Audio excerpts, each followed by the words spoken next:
సువార్త ప్రకటించమంటే నాకు రాదంటావు. పోనీ చెప్పిన తర్వాత ఇలా చెప్పాలి బ్రదర్ అని చెప్పిన తర్వాత వాళ్ళు ఎండరండి వీళ్ళు ఎండరండి, ఇంతే కదండి. అమ్మా మీ ఫ్రెండ్కి సువార్త చెప్పా, ఆ అమ్మాయి నమ్మదండి, మీకు తెలిసా ఆ అమ్మాయి నమ్మదు. నువ్వు చెప్పావా ఎప్పుడైనా కానీ? లోపల ఉన్న 32 పళ్ళు బయట తీసుకొచ్చి చెప్తావండి ఆ అమ్మాయి నమ్మదు అని. 3 ముక్కలైనా కానీ నీ కొరకు నా కొరకు 3 మేకులు సిలువ మీద కొట్టించుకొని పిల్లరా, మధ్యాహ్నపు వేళలో ఎండ ఒక పక్కన మంచి ఎండలో ప్రియులారా రక్తము చెమట వలె కారుతూ ఉన్నప్పుడు ఆఖరి రక్తపు బొట్టు వరకు మన కొరకు అలా ఒక్కొక్క డ్రాప్ రక్తమును నీళ్ళును కారణ ఉంటుందండి. గొప్ప ప్రయాసం అండి అది, చాలా గొప్ప ప్రయాసం. ఇలా చేయి పట్టి, చేతులు ఏం వద్దు, ఇలా చేయి పెట్టి ఇలా పట్టుకొని జస్ట్ ఇలా పట్టుకొని ఒక అరగంట ఉండండి చూద్దాం. కదలకుండా అలాగ అరగంటకి ఇలా ఉండండి చూద్దాం. ఏమండి మీకు అలా అరచేతిలో కొడతానండి, అది చర్మము సాగి ఆ పెయిన్కి ఎలా ఉంటుంది మీరు ఆలోచించండి. అరగంట పెడితేనే మనకి అస్తవ్యస్తం అయిపోతాం, మనకేం అర్థం కాదు, కళ్ళు తిరిగితే మనకి. అటువంటిది కాలుకి చేతులకి తలకి ముళ్ళ కిరీటము, కొరడా దెబ్బలు, ఒక పక్కన ఎండ, పైన ఎక్కడో సిలువ వేశారు. అంత ప్రాణత్యాగం చేస్తే నీ ఫ్రెండ్ బెస్ట్ ఫ్రెండ్ అని ఐస్ క్రీమ్ కలిసి అంటారు, ప్రతి చోటకి కలిసి వెళ్తారు. ప్రతి చోటకి కలిసి వెళ్తున్నారు కాబట్టి పాతాళానికి నరకానికి కూడా కలిసి వెళ్దాం అనుకున్నారా? పోనీ ఆలోచించండి ఒకసారి. మరి నువ్వు మాత్రం చక్కగా దేవుని విషయాలు నేర్చుకుంటున్నావు కదా, నీ ఫ్రెండ్కి చెప్పావా అంటే ఆమె విందండి, మీకు తెలియదండి ఆమె వింద, వాళ్ళ నమ్మరు. పోనీ వీళ్ళకి చెప్పా, వీళ్ళు నమ్మరు. పోనీ వాళ్ళకి చెప్పా, వాళ్ళు నమ్మరు. నీకెలా తెలుసు? అసలు నువ్వు వెళ్ళి ప్రయత్నం చేయాలి కదా. ఇప్పుడు మోషే గారికి విషయం తెలిసిందండి, ఇలా ఉండాలని తెలిసిందండి. తెలిసిన తర్వాత వెళ్ళారా ఇంతకు మోషే గారు? వెళ్ళి ప్రయత్నం చేశారా? ప్రయత్నం చేసిన తర్వాత వాళ్ళు వినకపోతే, వాళ్ళు నమ్మకపోతే ప్రభువా ఏం చేయమంటే వీళ్ళు నమ్మట్లేదు అనడం అనేది సంస్కారమా? లేదు అంటే కనుక ముందే తెలియదు వీళ్ళు నమ్మరు. మనం కూడా అంతేనండి. సువార్త విషయాలు, అనేకమైన విషయాలు మనకు తెలుసు. దానియేలు గురించి తెలుసు, నెబుకద్నెజరు గురించి తెలుసు, షడ్రక్ మేషక్ అబేద్నెగో గురించి తెలుసు, సంసోను గురించి తెలుసు, యోసేపు గురించి తెలుసు. ఎవరి గురించి తెలియదు? అబ్రహాం గురించి తెలుసు, యేసుప్రభు గురించి తెలుసు, పేతురు గురించి తెలుసు, అందరి గురించి తెలుసు.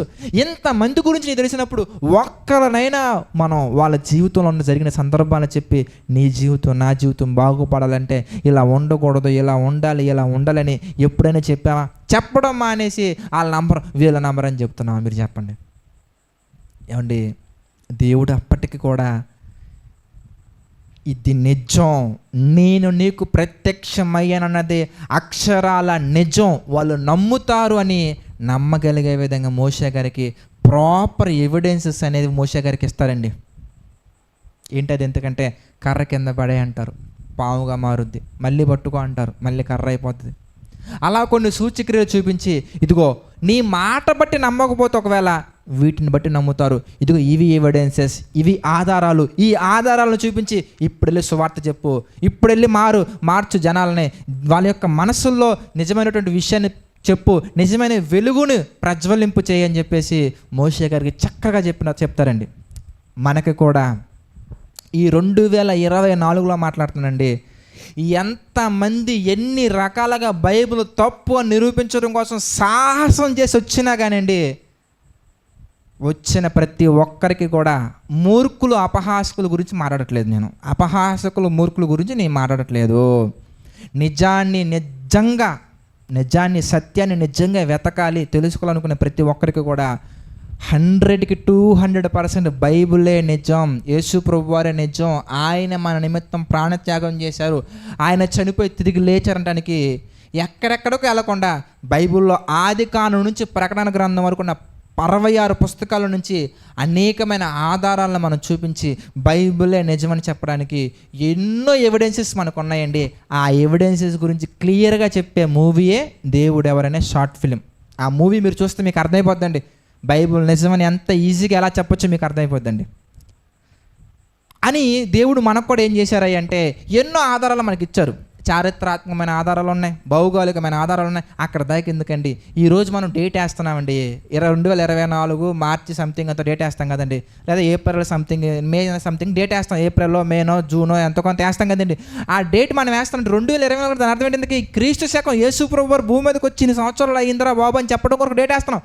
ఒక ఆధారాన్ని. ఒక్కటేంటంటే చాలా ఆధారాలు ఉన్నాయండి. బైబిల్లో ప్రస్తావించబడినటువంటి ఇజ్రాయెల్ దేశం ఇంకా ఉంది, నైలు నది ఇంకా ఉంది, భౌగోళిక ఆధారాలు, ఎర్ర సముద్రం ఇంకా ఉంది, పాలుతెలు ప్రావించి కనాను దేశం ఇంకా ఉంది, పాలస్తీనా ఇంకా ఉంది, ఇవన్నీ ఇంకా ఉన్నాయండి. ఈ దేశాలన్నీ ఇంకా ఉన్నాయి, ఆ ప్రాంతాలన్నీ ఇంకా ఉన్నాయి, ఆ ప్రాంతాలకు సంబంధించిన ప్రతి ఆధారం ఇంకా ఉంది. ఇన్ని ఆధారాలు, ఇన్ని సాక్ష్యాలు ఉన్నాయిగా. అప్పుడు నమ్మే వాళ్ళకి చెప్పు. సాక్ష్యాలు ఇచ్చాడుగా దేవుడు, మనకి ఆధారాలు ఇచ్చాడుగా. వాళ్ళ నంబరు వీళ్ళ నంబర్ అని నువ్వు చెప్తున్నావు కదా, వాళ్ళు నమ్మగలిగే విధంగా, నమ్మటానికి మొండిగా వాదించకుండా నిజాలని చెప్పడానికి ఎన్నో ఆధారాలు పెట్టారు దేవుడు మన కళ్ళ ముందు. భౌగోళికమైన ఆధారాలు, చారిత్రాత్మకమైన ఆధారాలు, ఎన్నో ఆధారాలు దేవుడు మన కళ్ళ ముందు పెట్టారు. మరి అన్ని ఆధారాలు పెట్టినప్పుడు మనం వాటి ప్రకారంగా సువార్త ప్రకటిస్తున్నాం. ఇందాక ఏం చెప్పాం? ఫస్ట్ నాకేం చెప్పాలో తెలియదు అన్నాం, దేవుడు చెప్పారు. చెప్పిన తర్వాత ఏమన్నాం? ఎందుకే అమ్మో వాళ్ళు నన్ను నమ్మరు, నా మాట వినరు అంటారు. సరే, నమ్మనటువంటి వాళ్ళకి ఎలా చెప్పాలి? ఆధారాలతో చూపించి చెప్పు, ఇదిగో ఇవి ఆధారాలు అని చెప్పి దేవుడు మన చేతిలో కూడా ఆధారాలు పెట్టారు. అప్పుడు వెంటనే మనం ఏం మాట్లాడతాం తెలుసా? మోషే గారు ఏం మాట్లాడుతున్నారో చూద్దామండి.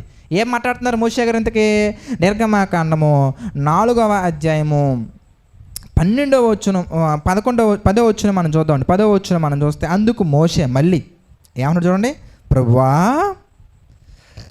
ఇంతకు మునుపైనను నీవు నీ దాసునితో మాట్లాడినప్పటి నుండి అయినను నేను మాట నేర్పరిని కాదు, నోటి మాంద్యము గలవాడను, నాలుక మాంద్యము గలవాడునని యెహోవాతో చెప్పగా.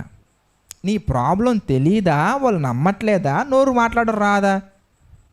ఏదండి మన సమస్య? ఎంతకే చూసారా చక్కగా చెప్తున్నాం. మనం కూడా అంతేనండి. నేను అంత ఎఫెక్టివ్గా మాట్లాడలేనండి. ఇందాక తెలియదు అన్నావు, తెలియదు అంటానికి ఆన్సర్ చెప్పాం, బాగానే ఉంది. తర్వాత ఏమన్నారు? ఇంతకే వాళ్ళ నంబర్ అన్నావు, దానికి ఆధారాలు ఉన్నాయి. అంటే ఏం చెప్పాలో స్పష్టత ఉంది, చెప్పేది నిజమా కాదంటాను స్పష్టత ఉంది. ఇప్పుడు నెక్స్ట్ ఏం చెప్తున్నాం మనం? ఇంతకే నా దగ్గర అన్ని స్కిల్స్ లేవండి. అన్ని స్కిల్స్ లేవని ఎవరు చెప్తున్నారు? మీరు నేను చదువుకున్నాం, మనం అపోస్తుల కార్యాలు 7:22 చదువుకున్నాం.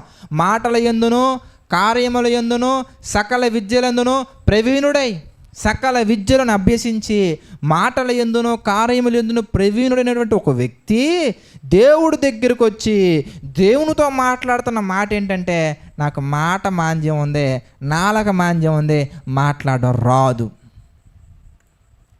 చూసారా? సేమ్ మనం ఎలాగ చెప్తాం కదండి.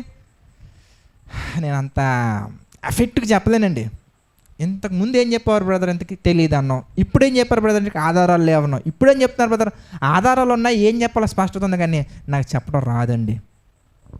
ఎంత దారుణంగా మాట్లాడుతున్నారండి, ఎంత దారుణంగా మాట్లాడుతున్నామండి. ఏమండి, మనకి చెయ్యాలి అనే శ్రద్ధ ఉంటే కనుక దేవుడు చాలా గొప్పగా మనల్ని వాడుకుంటారండి. ఎందుకంటే మనల్ని భూమి మీదకి పంపించింది ఆ పని నిమిత్తం అండి. మనం కారణాలు చెప్పుకుంటూ బ్రతికే వాళ్ళగా ఉంటే కనుక ఎవరు ఏం చేయలేరండి. కారణాలు చెప్పుకుంటూ బ్రతికే వాళ్ళగానే మనం ఉన్నాం అనుకోండి, దానికి ఎవరు ఏం చేయలేరండి.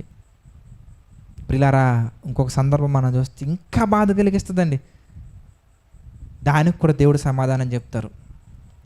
11వ వచనం మనం చూస్తే ఏమంటారంటే, మానవునికి నోరిచ్చిన వాడెవడు, మోగవానినే కానీ చెవిటివానినే కానీ దృష్టి గలవానినే కానీ గుడ్డివాడినే కానీ పుట్టించిన వాడెవడో నేనే కదా.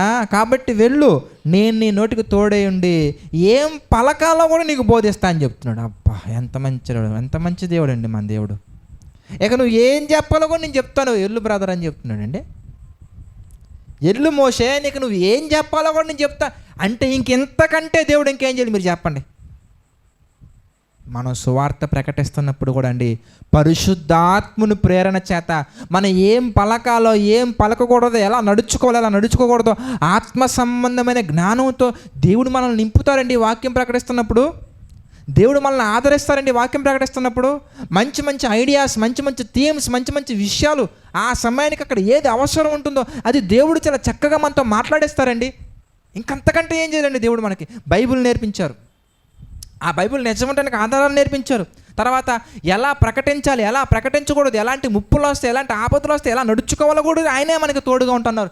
ఇంకంతకంటే ఏం కావాలండి? దేవుని యొక్క పరిచర్య చేయడానికి, దేవుని యొక్క పని చేయడానికి, దేవుని కొరకు మనం నమ్మకంగా యథార్థంగా ముందుకు సాగడానికి ఇంకంతకంటే ఏం కావాలి మీరు చెప్పండి? వెంటనే ప్రియులారా మళ్ళీ మోషే మళ్ళీ మాట్లాడుతున్నాడండి. చూడండి, మనం చూస్తే 13వ వచనం మనం చూస్తే, అందుకు అతడు అయ్యో ప్రభువా నీవు పంప తలంచిన వానినే పంపుమనగా. ఇక చివరి స్టేజ్ అండి, సలహాలు ఇస్తారండి మనకి, పనికి మారిన సలహాలు.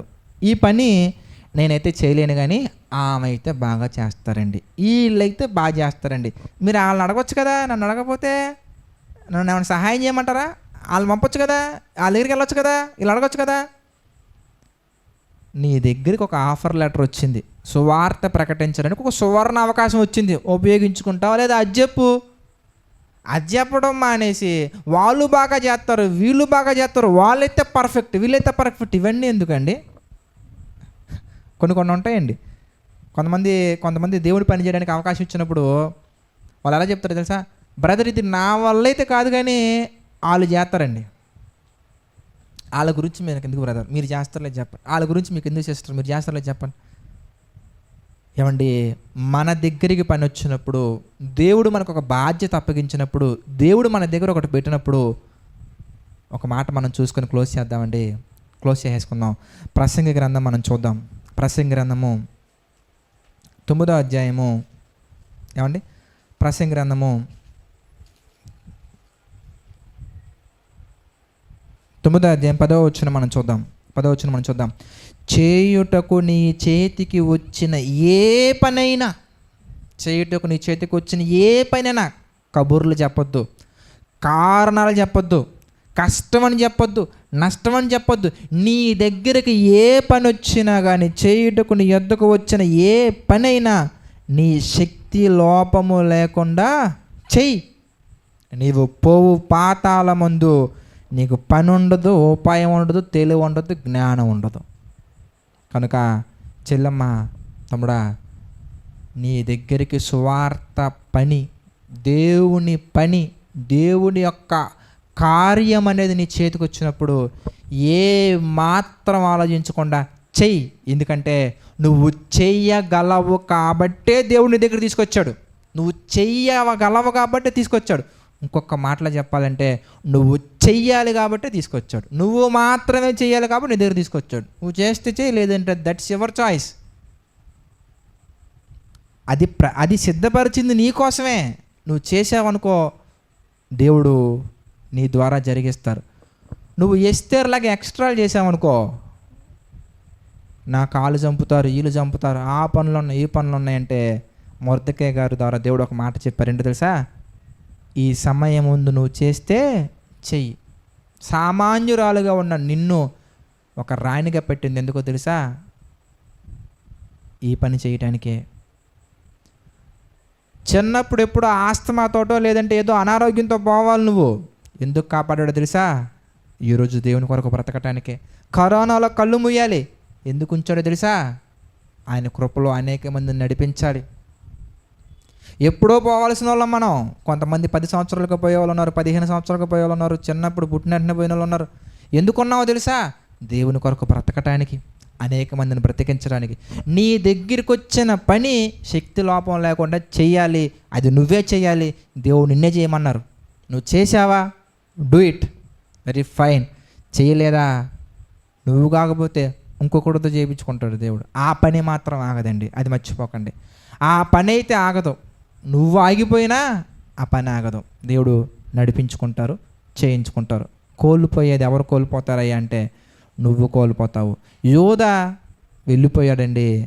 యోధా ప్లేస్లో మరొకరు వచ్చారు. ఏమండి, మోషే మరణించాక మోషే ప్లేస్లో యెహోషువ వచ్చారు. మనం బ్రతికున్నా బ్రతికుండకపోయినా మన ద్వారా జరగాల్సిన పని మనమే చేసామనుకోండి, మనకి ఆరోగ్యకరంగా ఉంటుంది, దీవెనకరంగా ఉంటుంది, ధన్యులవుతాం. లేదనుకోండి, ఆ పని అయితే ఆగదు ప్రియులారా, వేరే వాళ్ళతో దేవుడు చేయించుకుంటారు. కాబట్టి కారణాలు చెప్పే వాళ్ళగా కాకుండా కష్టపడే వాళ్ళగా మనం ఉంటే, శక్తి లోపము లేకుండా చేసేవారిగా ఉంటే ఎన్నో దీవెనలు పొందుకుంటామండి. కనుక మనం అలాంటి కారణాలు చెప్పకూడదండి. తర్వాత మోషే గారు రియలైజ్ అవుతారు, దేవుని యొక్క భావాలను, దేవుని యొక్క ఉద్దేశాలను తెలుసుకుంటారు. 40 సంవత్సరాలు ఏ మాత్రం అడ్డు చెప్పకుండా దేవుడు చెప్పింది చెప్పినట్టుగా తల వంచి కష్టమైన నడుచుకుంటూ వెళ్ళిపోతారండి. ఆయన పనిలో, ఆయన బాటలో దేవుని వలన ఎంతో దీవించబడ్డారు. కనుక మోషే వల్లే మనం వెనుతిరిగి దేవుని వైపు తిరిగి మళ్ళీ దేవుని పనిలో ముందుకు వెళ్తామా, యూదా వలె వేరే రాంగ్ రూట్లో వెళ్తామనేది మన చేతిలో ఉంది. మంచి నిర్ణయం తీసుకోండి.